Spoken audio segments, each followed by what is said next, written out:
She thought splashing mud on a maid would ruin the girl's morning. What she didn't know was that her petty act had just lit a fire in the heart of someone far more powerful than she could imagine. It was a bitter winter morning in Boston. The sky hung low and pale, and the sidewalks were slick with half-melted sleet from the night before. The neighborhood of Belmore Heights stood quiet and proud, with its sprawling mansions, iron gates, and trimmed hedges, untouched by the chaos of the city beyond. Tessa Moreno walked steadily along the stone-paved road that led to the Hale estate. Her uniform was clean but worn, her black boots polished, though one heel was slightly chipped. In her hands she held a paper bag. Inside was a warm breakfast sandwich she had bought after pulling an extra shift the night before. It was her one comfort on mornings like this. Her fingers were numb, but her steps didn't falter. Her eyes remained focused on the hill ahead. Then came the sound of a fast engine, loud and careless. A sleek white SUV rounded the corner. Its tires spun slightly as it turned, hitting a patch of icy slush near the edge of the road. Tessa stepped aside, but not quickly enough.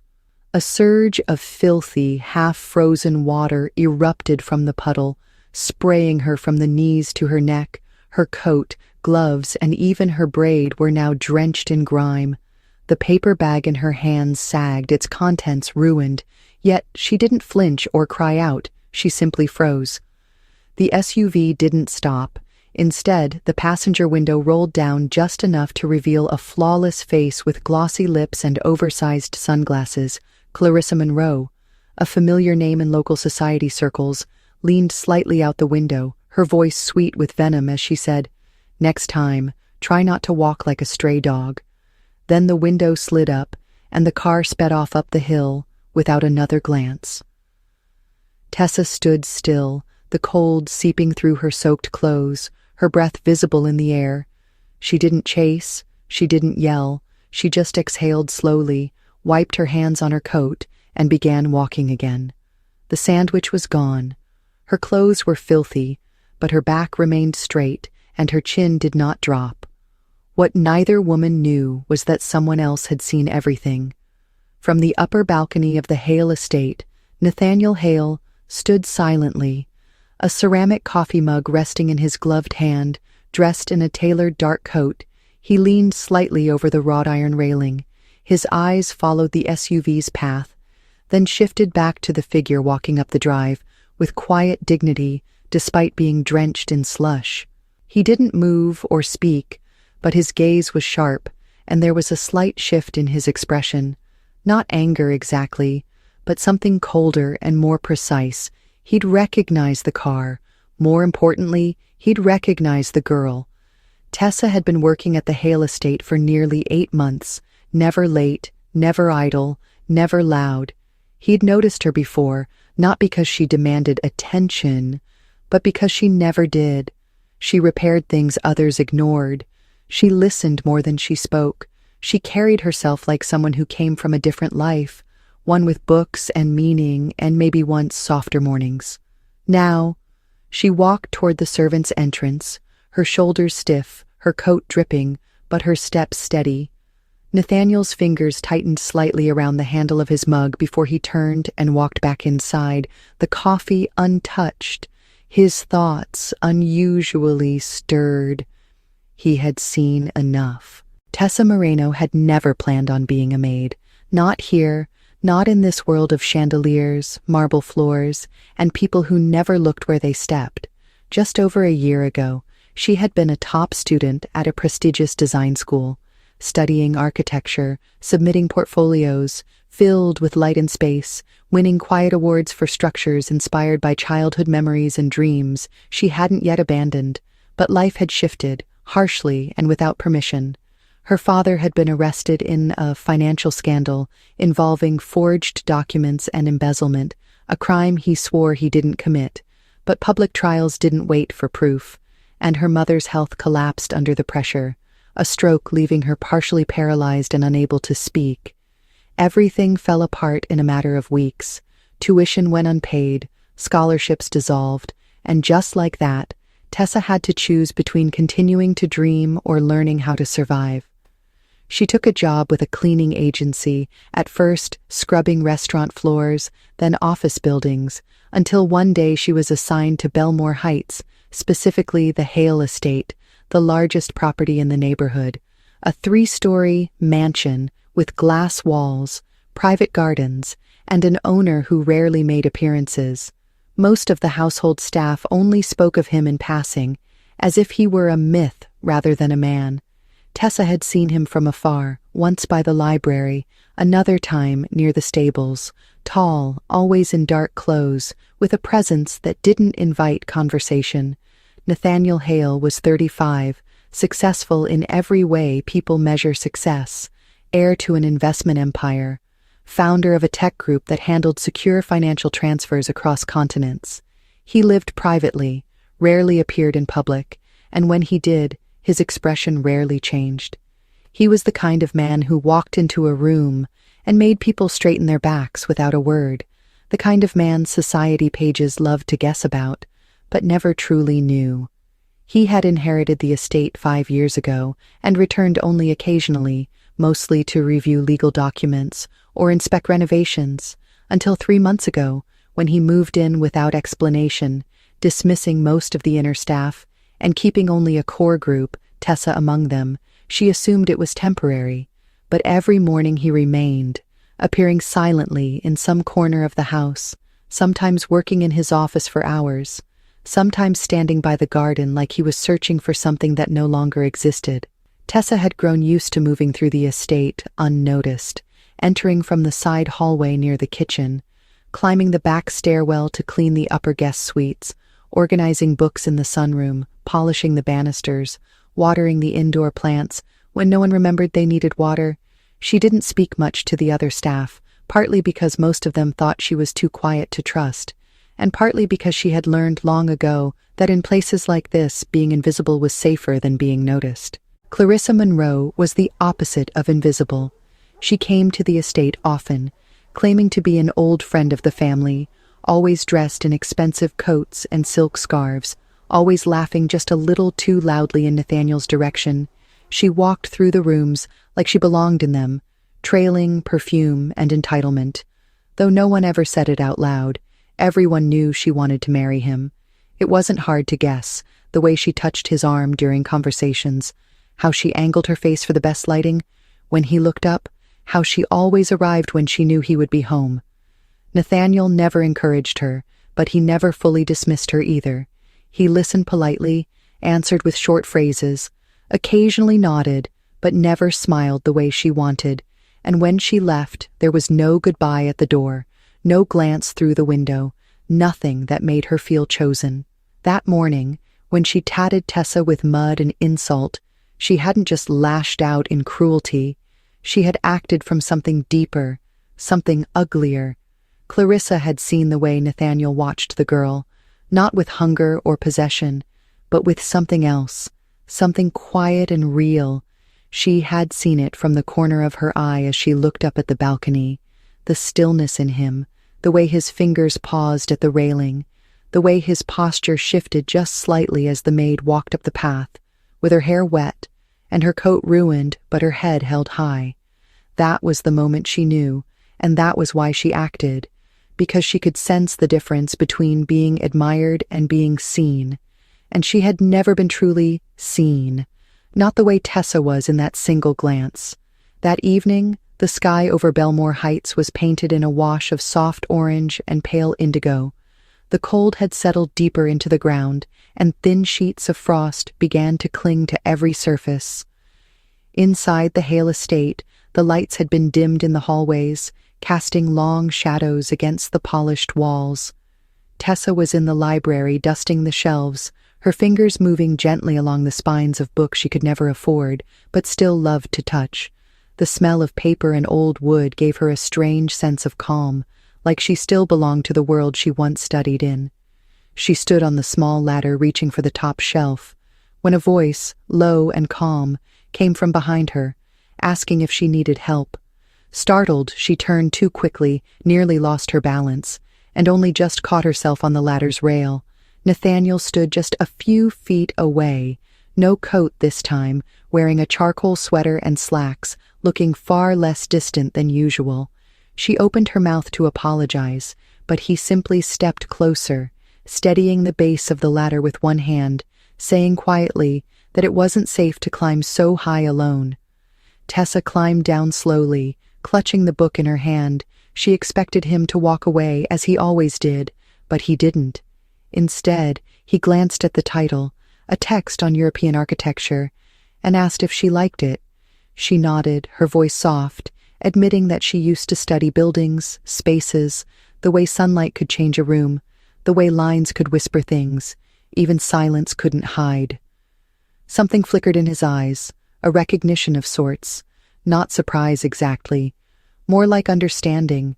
He asked her where she studied, and when she hesitated, unsure if this was a test, he added that he had read her name before, on a file, something in his estate records.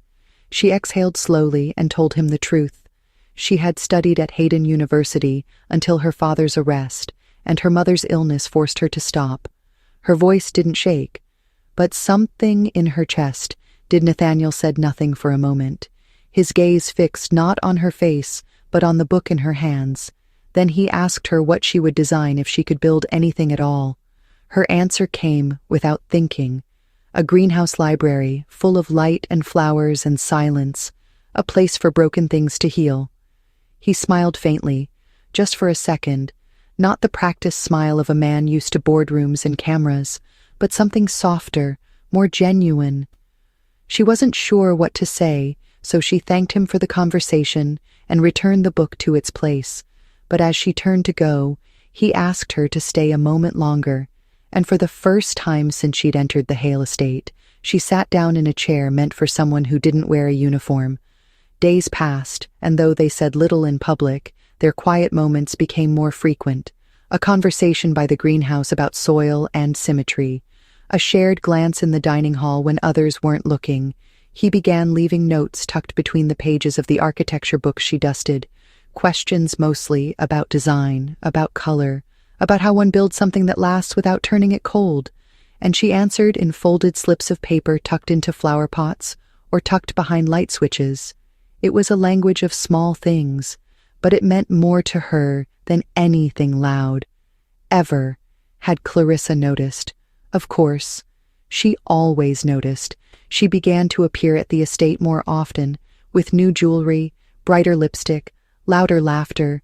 She brushed her fingers across Nathaniel's sleeve when she spoke, complimented his taste in wine, asked for his opinion on art pieces she pretended to consider buying, but his responses were always short, polite, distant, and the colder he became, the harder she tried. It wasn't just attraction. Now, it was competition. Clarissa had built her entire identity on being desirable to men like Nathaniel, and now that he barely looked at her, she felt something unraveling. One afternoon, she walked into the drawing room and found him standing at the window, watching Tessa in the garden below, as she carefully adjusted the stones in the fountain's base. Clarissa stood beside him, speaking softly, asking if he had plans for the weekend, if he wanted company for the charity gala.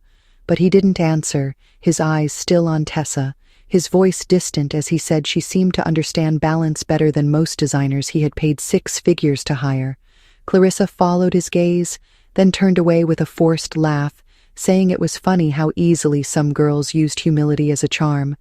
Nathaniel didn't respond, but his jaw tightened, just barely, and Clarissa felt the sting of being ignored more deeply than any insult he could have voiced.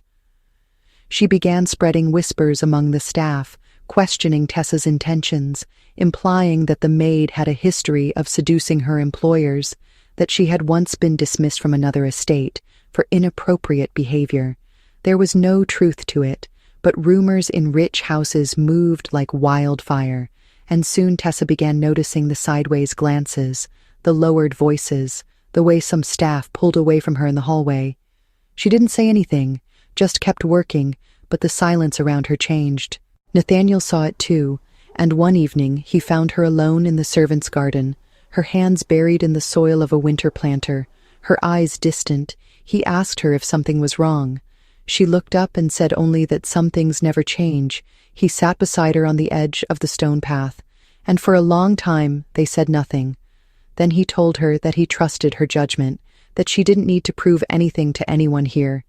She met his eyes then, really met them, and for a moment the air between them felt heavier, like it was filled with something unspoken, something waiting. Later that night, Clarissa saw them walking through the east corridor, not touching, not even close, but speaking in low voices, with the kind of ease that only comes from mutual understanding, and it made her furious.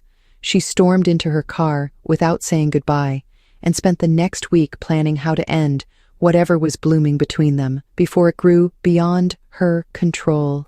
She didn't just want Nathaniel's attention anymore. She wanted Tessa gone, and she would make sure that by the time she was done, no one would ever mistake that maid for anything more than a girl who had overreached her place in the world. But what Clarissa didn't understand was that Nathaniel had already begun to see the world differently, through quieter eyes, shaped not by wealth or ambition, but by the quiet strength of someone who chose to stay kind in a house that had never expected her to survive it.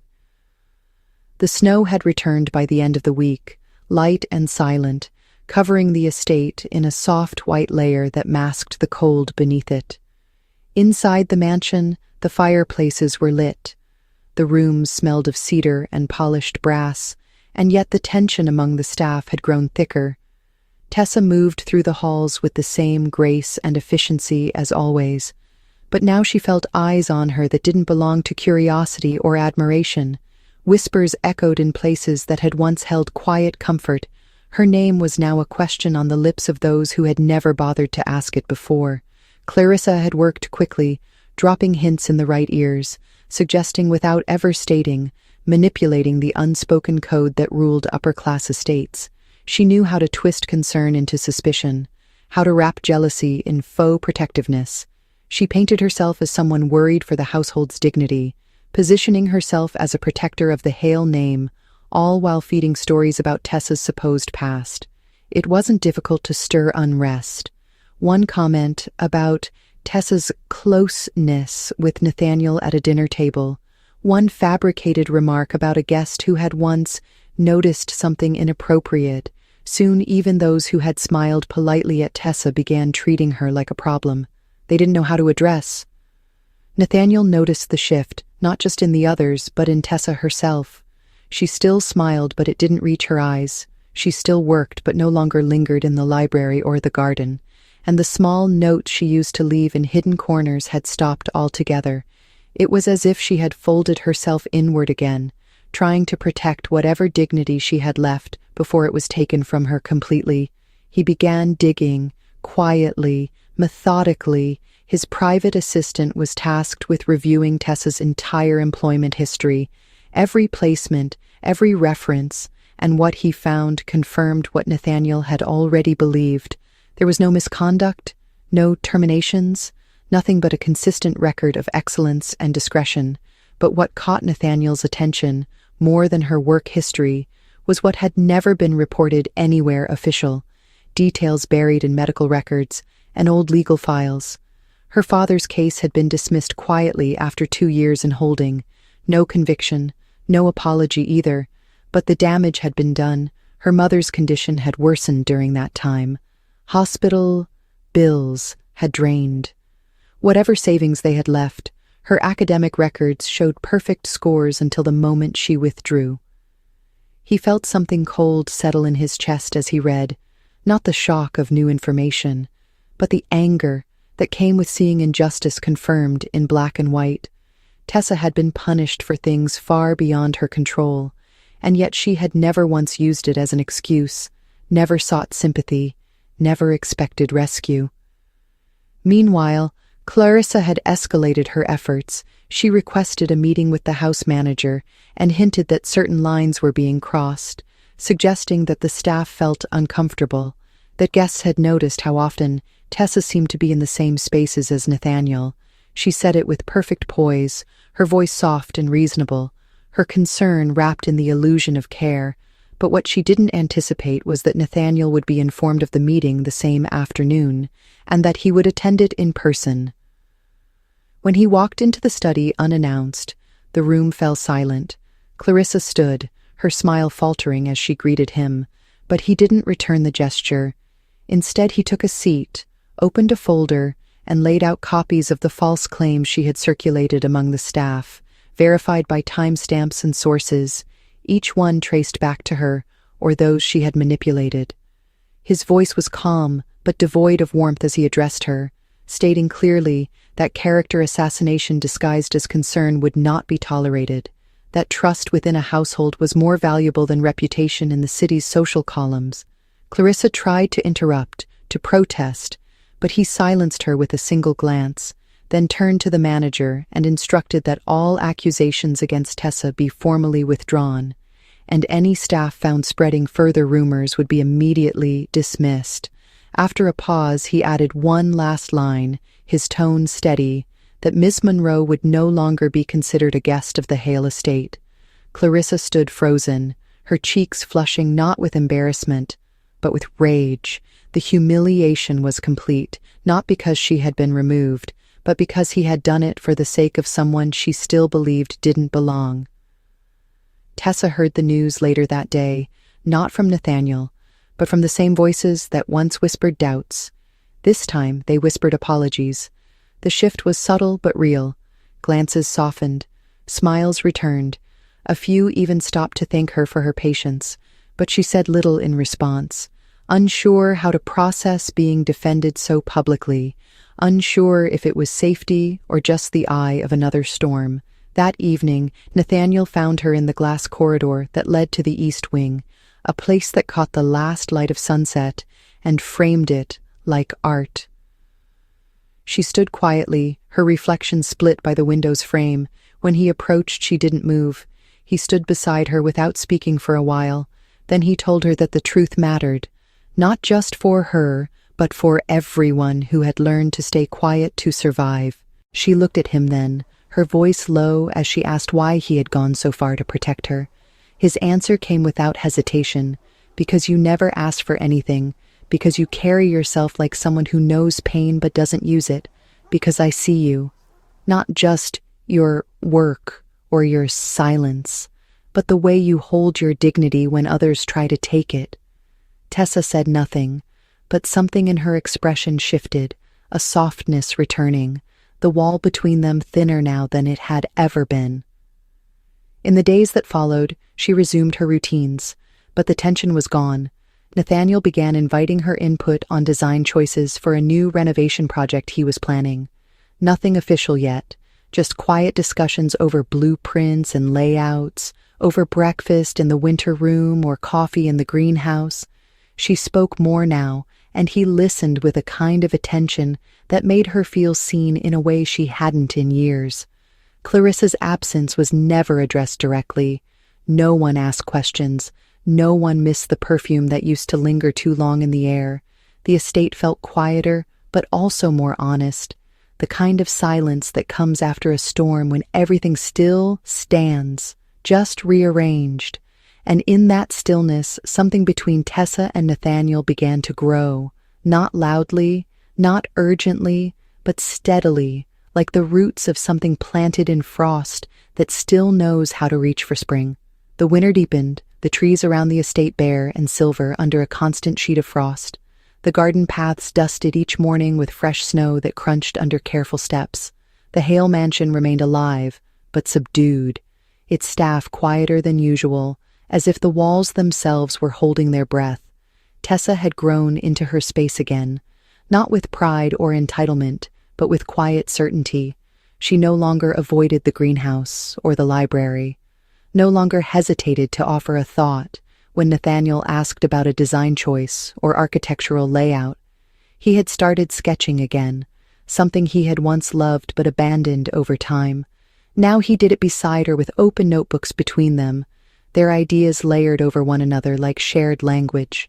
Their moments were not stolen or hidden, but they were theirs alone, unspoken by others, yet understood by anyone who passed through the halls and caught the way he looked at her when she wasn't watching, or how she smiled with her eyes when he asked her opinion like it was the most valuable thing in the room. They had not spoken of love directly, but something deeper had settled in.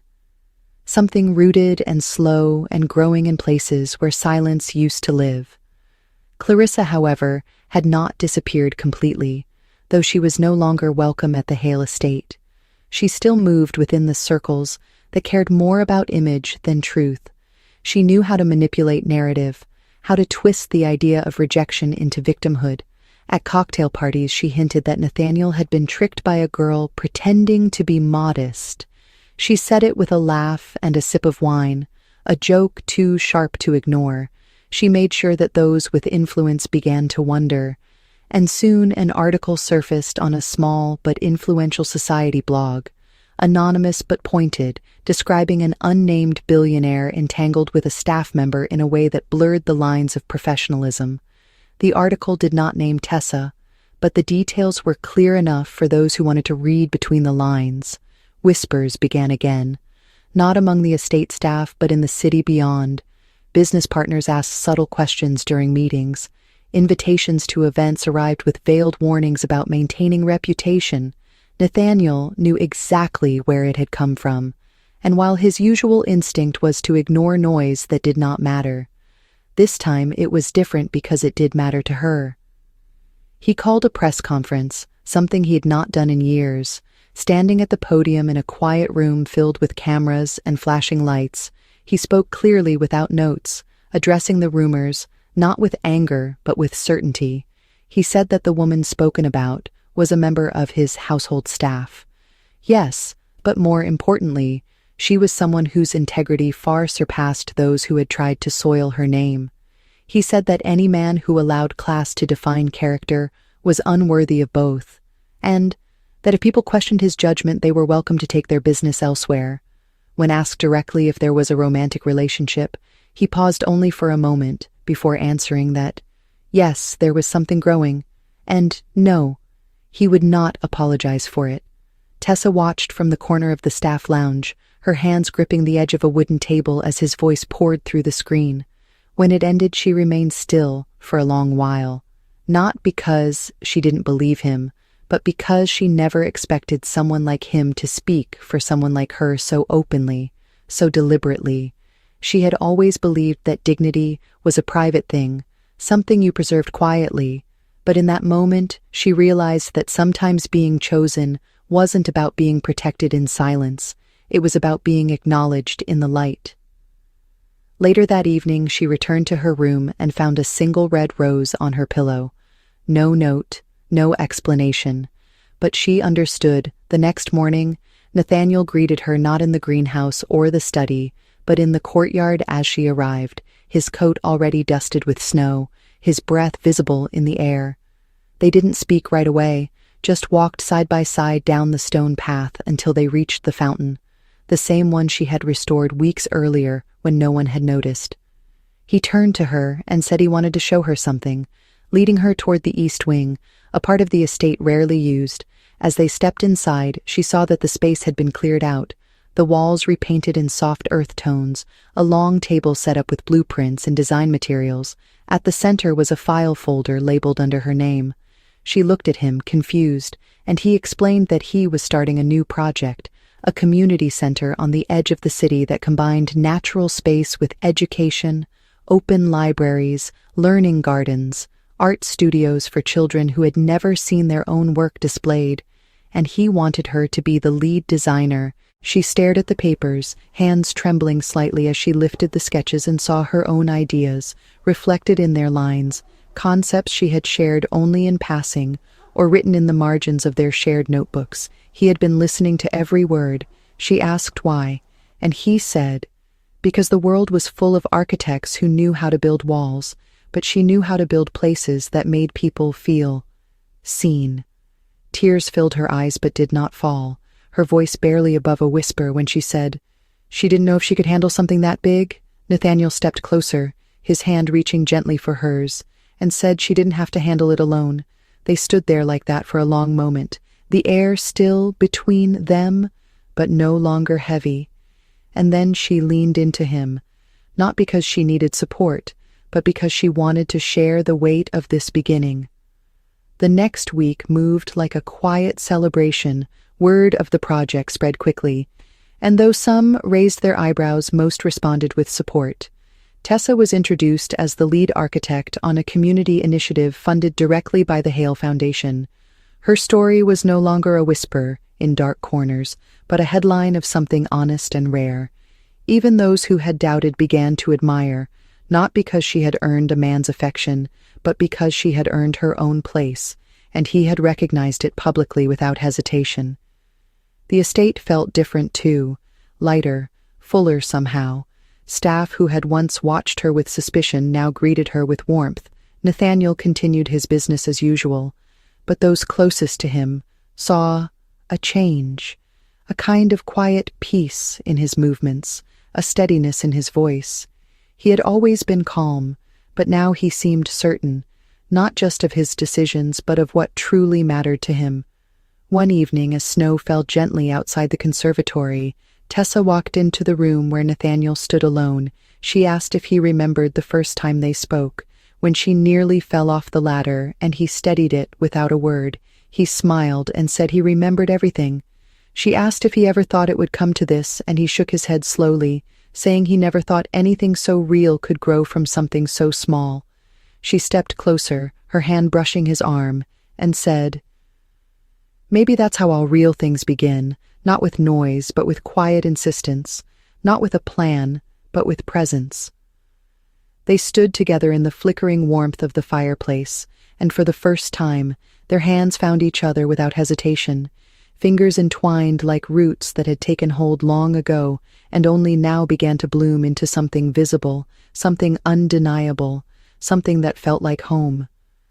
As winter began to retreat, and soft hints of spring crept through the garden walls, the estate slowly awoke with color. Early blossoms pressed against glass panes, and the air carried the scent of thawing soil. Tessa found herself moving differently now, not because she felt entitled or elevated, but because for the first time in years her steps were free of shame. She no longer looked down when she entered a room or lowered her voice when she shared ideas. She was still quiet, but it was the kind of quiet that followed strength, not fear. Nathaniel remained steady at her side, but never overbearing. He didn't announce their closeness, nor hide it. His gaze held warmth when they spoke in public and something gentler in private. He gave her space to be who she was without molding her into something else. She admired him not for his wealth or title, but for his consistency, for the way he paid attention without needing to control, for how he let her shine even when no one else was watching. The community center plans moved forward rapidly. City officials approved the first phase, and her name appeared beside his in project reports and design bulletins. The story spread slowly but meaningfully, a tale of resilience and quiet impact. Local press began to take interest, and within weeks Tessa was being interviewed, asked to speak on her design philosophy and the story behind the project. She answered with humility, always circling back to the idea that spaces should make people feel safe, not small, that architecture wasn't about power or prestige, but about what it allowed people to become inside its walls. But as her voice reached further, so did the resistance. Clarissa, who had remained in the background, surfaced again this time, not with whispers but with calculated moves. She had aligned herself with a rival development group, looking to discredit the Hale Foundation's plans, and within days a new article appeared, one that didn't name Tessa, but painted a familiar silhouette. It accused the foundation of nepotism, claimed the design lead lacked formal credentials, suggested the project was a vanity endeavor created to mask a romantic scandal. Tessa read the article once, then set it down without a word, but it stayed with her, not because she feared the rumors, but because she feared how much truth could be twisted into poison. She walked into Nathaniel's office later that day and told him she wanted to step back from the spotlight, to let another architect take over publicly, to protect the work from becoming about her instead of the people it was meant to serve. He listened without interrupting, then said something she didn't expect, that stepping back wouldn't protect her from being misunderstood, that silence was not the same as safety. He reminded her that she had earned her place not through luck or proximity, but through work, and that giving up that seat would not stop people like Clarissa from questioning her worth. Still she hesitated, the weight of being seen not just as a woman, but as a symbol pressing against her chest. She asked him if he ever regretted speaking so openly about them, and he shook his head slowly, saying that loving her had not cost him anything worth keeping, and that the only thing he regretted was not doing it sooner. His words didn't erase the fear, but they softened it, gave it shape and boundaries. A few nights later, Tessa received an envelope slipped under her door with no return address. Inside was a photo, grainy but clear, showing her and Nathaniel in the conservatory hands, almost touching a soft look between them. Scribbled beneath in red ink were the words, "How long do you think this will last?" She stared at it for a long time, then placed it in her drawer without comment. She didn't tell Nathaniel immediately, not because she wanted to hide it, but because she needed to decide what it meant to her. Days passed, and the threats remained subtle but present. A flower delivery with wilted petals, a voicemail with silence on the line. Someone had decided that her presence was not just inconvenient, but offensive.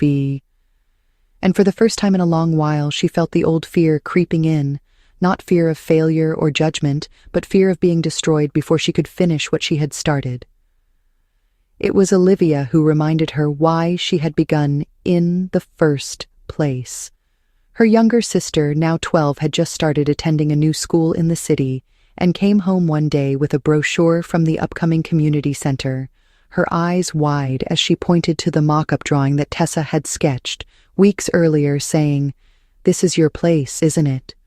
When Tessa nodded, Olivia grinned and said, "Then you can't let them take it. Not now. Not ever." And those words struck her deeper than any threat had managed. 2. She walked into the board meeting 2 days later with the original designs in her arms and stood before city planners and investors and representatives from both rival and partner groups. She didn't defend her relationship with Nathaniel or address the rumors directly. Instead, she spoke about space and purpose, about growing up in apartments with broken locks and peeling walls, about the need for children to walk into rooms that didn't whisper. They were unwanted. Her voice was steady and without apology, and when she finished, there was no applause. But there was silence, the kind of silence that settles after something real has been said. After the meeting, Nathaniel walked beside her through the long marble hallway and asked her how she felt. She looked up at him and said, "I feel like I just stood all the way up for the first time in my life," and he smiled, not with pride, but with quiet relief. That night, he told her something he hadn't before, that his mother had once been a maid too, working in the very estate he now owned, that she used to sing while she worked, and that it was her voice that taught him the rhythm of grace. Long before, he learned the language of wealth.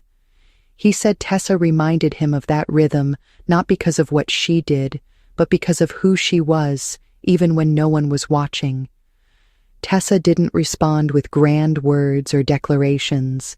Instead, she took his hand and held it with the kind of grip that says, "I am still here. I am not leaving. I am not afraid to be loved, even now." And that was enough for both of them.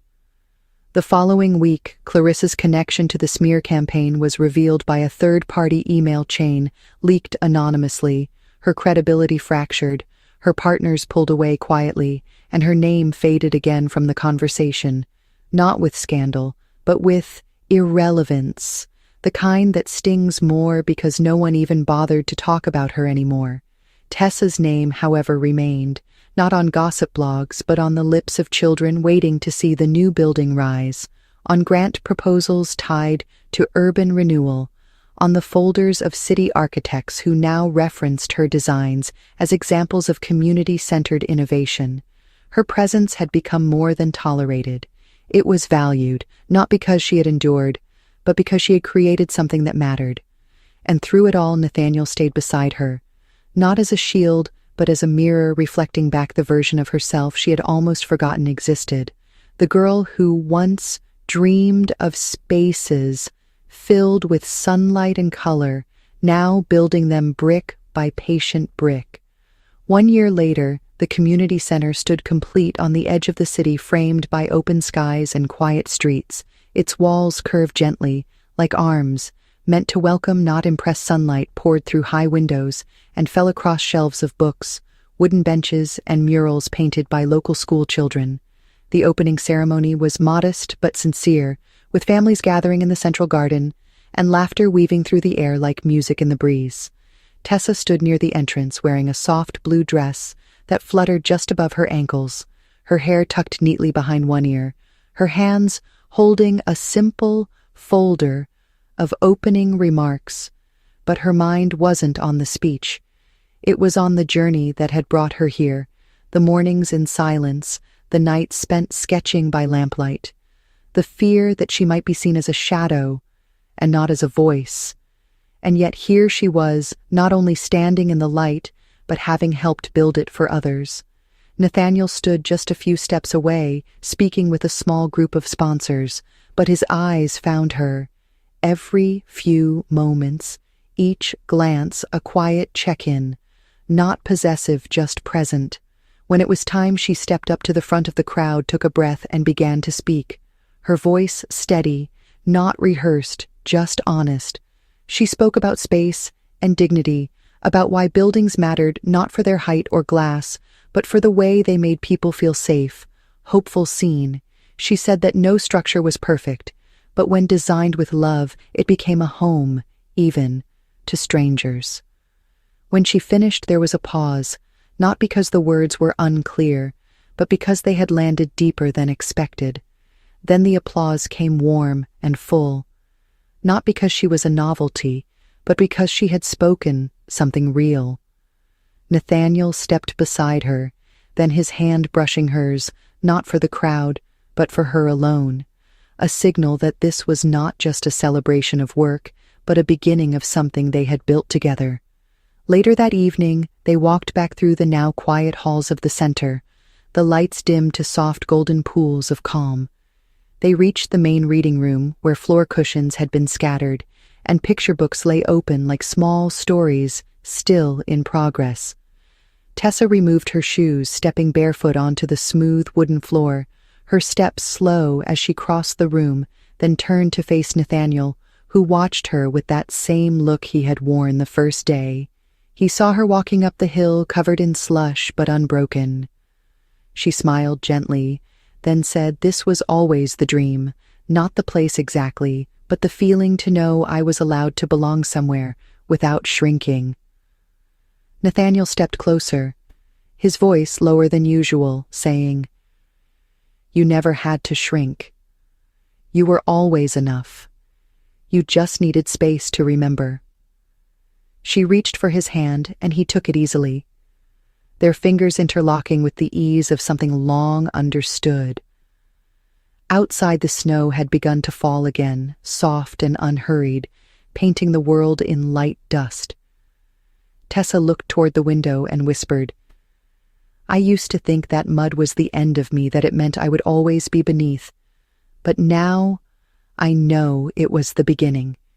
It washed away what I was never meant to carry." Nathaniel pulled her gently into his arms. No rush, no noise, just the quiet heartbeat of something real. She rested her head against him, eyes closed, smile, soft and full. Because love, when honest, doesn't need to shout it, only needs to show up every day without leaving, and sometimes what the world throws at you to break you becomes the very thing that grows you into someone stronger, someone truer, someone finally free.